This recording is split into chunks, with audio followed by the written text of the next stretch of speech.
hina වෙලා ජීවත් වෙන්න. කරදර කාටවත් තියෙන. ප්‍රශ්න කාටවත් තියෙන.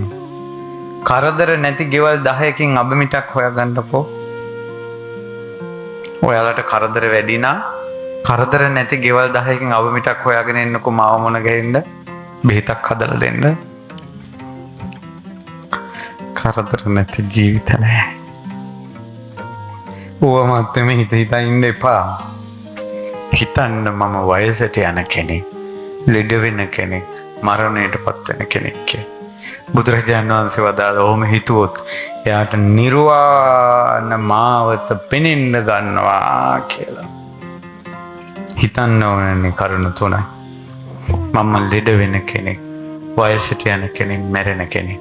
ඔබටත් මටත් ඒ කුසල් සිත නිතර නිතර සිහි වේවා.